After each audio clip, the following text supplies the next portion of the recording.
Hello everyone. In this video, we're going to go through the slide set and talk about programming.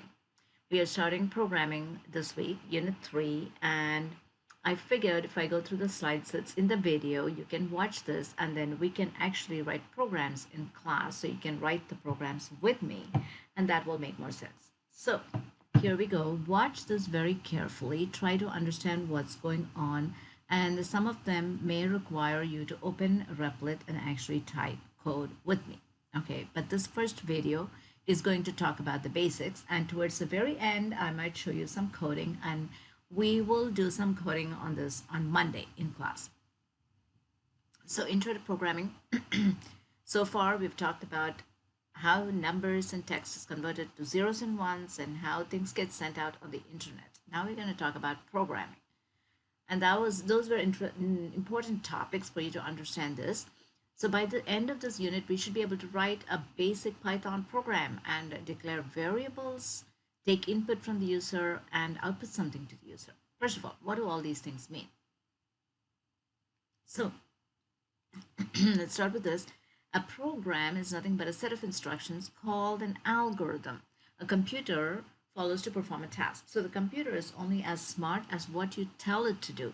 If you tell it to do something, then it's going to do it. Otherwise, it doesn't know anything on its own. That's the first thing you need to remember to be able to write programs. Programs are written in programming languages, and the programs are called as software or code. So I would encourage you to read through the slide sets after you're done watching the video because I'm not going to go through every single one of them. That will make this video very long and you won't have the patience to watch it. So I want you to read through some of these things. All these words in red are important for you to read and understand. Okay. So we're going to use the Python programming language in this class. The four tasks that a program does is take input, stores it, does something, calculations, whatever, and gives output. Always, we are doing these four things. Okay. And we will kind of watch this video in class. Algorithms, we talk about algorithms. So this is an activity that we're going to do in class. So I'm going to skip this section and I'm going to go right into this problem solving. What is an algorithm? An algorithm is essentially how do you solve problems? So for example, given two numbers, how do you find the smallest of the two? So you check if x is smaller than y, then you know x is the smallest and you print it. Otherwise, you print y, because if x is not smaller than y, what's the other thing? The only other thing is that y is smaller than x, right? So, and here are some test cases. X is 4, y is 2. If x is smaller than y, is it? No. So we would never print x. We would go to this otherwise section and say, I'm going to print y. Then take the next case. If x is smaller than y, x is 2, y is 4, x is smaller than y. So we would print x. We wouldn't even bother doing the otherwise. So think about some of these things. Okay, we move on to lesson 2. Programming. Here are several different languages. These are the slides that I encourage you to read on your own. Talks about programming is hard. It is not easy, but the more we practice, the better we get. So every programming language has what we call syntax rules. It's like grammar, grammatical errors. You know how your word tries to correct your grammatical mistakes? And it's the same thing for syntax rules. We read input, we output something. We have variables which are used to store your values like length and width and area and so on and so forth. And then we have several things we're going to talk about as we go through. So I won't go through all of those, but look at something very simple like a blocky program. It says move 5 steps, turn 90 degrees, move 5 steps, turn 90 degrees. Now as you follow this, it's best to write it on paper. So move 5 steps, draw 5 steps, turn 90 degrees, make the person turn 90 degrees or whoever is walking 5 steps. Now they walk 5 steps again. Then turn 90 degrees, turn the cursor, turn the tool that you're using to walk, whatever you're drawing on paper and pencil, using that, turn 90 degrees, walk another 5 steps. Turn another 90 degrees and walk 5 steps and turn 90 degrees and stop. So what have we done? If you follow these steps, you would notice that we probably made a square. So this is called hand tracing. You step through the code and you use pencil and paper and write it out. This is very important for us throughout this class. Draw it out on a piece of paper. This is very important as we go through and write more programs. I will ask you to do this over and over again. So four things that the program does: takes input, stores information, processes it. Processes means it does any calculation, whatever it is, and outputs to the screen. And these are the things that we're going to be doing. Okay, so here are more slides to look at at your own time. Input, processor, output. Here's where all the programming stuff gets done in the processor. Here's where the program gets sent in. Here's where the program comes out. The results come out, I should say. So storing information in what we call variables. Variables are essentially memory location. Now here is where I am going to let you read through these slides and see what it is that we're trying to do. We are going to start with sequential statements. Let's remember that much, okay? We'll talk about selection and repetition and all that as we go through, but I encourage you to go through the slides. I also have, I'm going to show you how to write code in a minute, but I also have what is called the Python guide. If you click on this, it goes into a Google website that we have created for you to try out several programs, and you really should open this up and try to write some programs. So this is like a self-guided Python guide that will help you write programs, and you can write it, you can test it, and I'm going to show you how to use Replit now.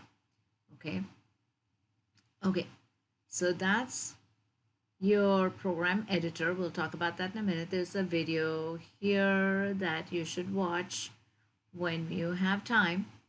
And then the IDE. What is an IDE? An integrated development environment where we write code. Okay, and that's what we're going to take a look at. Okay, more slides for you to look at on your own time. I encourage you to read through these things. You need to create a Replit account. Here we are. Shows you how to create a Replit account. So you go to this website called REPL, repl.it, or you can click on that link. And I already have an account. You can use your school Google account to create an account. Once you have created an account, then you can either join this classroom or we are going to start writing Python programs. Okay, so I also have a style guide that you should look at. As we write programs, there are some good habits that you should follow, just like you would in a Word document. Okay, so we will talk more about this as we go through our programs in class. Now, let's talk about just doing some basic things with the Python program. Okay, so it talks about how is it possible to just start typing statements and how do you run it. So here's an example program. I'm going to open this and then we are going to write a program. So whenever you open a sample Replit program, it looks like this, where the code, when it loads, has a bunch of things. In this case, it's just a couple of print statements. Now, you will not be able to edit this code. Any code that comes from this sample, we won't be able to edit it. But if you say fork, it will let you open it in your own account. And since I have an account, it opens it and I'm able to edit some code. Now in class, we will see how you can create your own account. So when you click on that fork button, it will bring up this code. Okay. So when the code comes up, make sure that this account name here, notice here on this top left-hand side, has your name. Okay. And when you go into Replit the first time, you can create an account. And this is something we're going to do in class tomorrow. Okay, what are we trying to do? Output. We are first going to learn how to output something to the screen. And so if you look here, here's our program. Here's a whole program. Let's start from the top. Anything that starts with a hash is a comment. A comment is essentially information. The program doesn't look at it. It is for the user to know what it is. So for example, this program was written by me. So I put my name there. You should put your name as the author. Assignment, it's an output example. So if you look at it, it describes what the program does. And I am going to put in today's date, which is February 21st, 2020, actually 2021. And this program demonstrates basic output. Input, That means, is it reading from the user? Is it waiting for user input? No. What is being output to the console? Just a message, a print statement. And sources, did you get help from somebody? Not really. So let's look at, these are all more comments. Anything that is in this green color that starts with a hash is a comment. I'm more interested on line 15. Program starts here. This is called the main function. All your programs are going to have a main. So you're going to write main. The indentations are very important in Python. Okay. The print says it's a function. Anything that has a parenthesis like this, a set of parentheses is a function. Sometimes the parentheses are empty. Sometimes they have things in them. Here's a print statement that says, she said hello. Print, how are you today? How are you today? And this line 19 calls the main function. Notice the difference between main on line 19 and main on line 15. The def says define main. This does not have a def. That means it's just calling the function. So let's try a few things. Once the program is written, you hit run. When you hit run on the right hand side, you will see something come out on the console. Try it again. There we go. So she said hello. How are you today?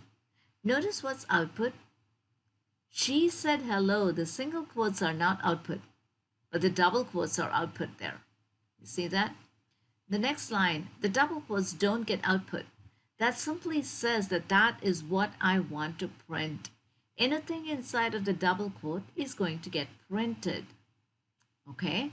So, essentially the print command says print something to the screen. That's what's important. That is how we output things to the screen. That's what we're trying to learn first. Now, what does main do? Main says call the main function. Remove it to see what happens. What happens if you remove main? How does this program execute? Here's something I'm going to show you. There is a website called pythontutor.com. And what this does is it helps us visualize code, meaning it shows us what happens when this program is run, something as simple as this code. So what we're going to do, where is that? Right here. We are going to copy this code. This is all I care about, right? I don't care about all the comments. I'm going to copy that code and put it here. Okay, there's the code. From def main to main. Because remember, all of these things are comments. Comments are nothing but information for the user, for the human, to know what this is all about. Okay, so here we go. We are going to see how this program executes. So we're going to say, okay, visualize execution. And what this will let you do is it will let you step through code to see what's happening. And on the right side here, it tells us what happens for each line. Okay, so first of all, here's my first step. Notice at the bottom it says step 1 of 6. I'm going to click next. It says the program really starts executing on line 5. So it calls a function. It doesn't start from line 1. It starts with the main function call. Okay, next says it's going to go to the next line. So where is that going? It goes up. My computer's a little slow, it seems like. It goes up here to line 1. Main says call the function main. Main has been defined here. It's like you have names. When I call you, you respond, right? It's the same way. So we call main. It goes up to the main function. Next, line 2 gets executed. Print, she said hello. Guess what's going to happen in this output window when I click next? It prints, she said hello, because that's what we told it to do on line 2. Click next. It prints the next line. How are you today? Well, after that, my program is done. So it's going to end. So this tool in the website called pythontutor.com will help you visualize your code so you can see what's happening when you write code. So I'm going to stop with that. I will see you in class on Monday and we will write more print statements.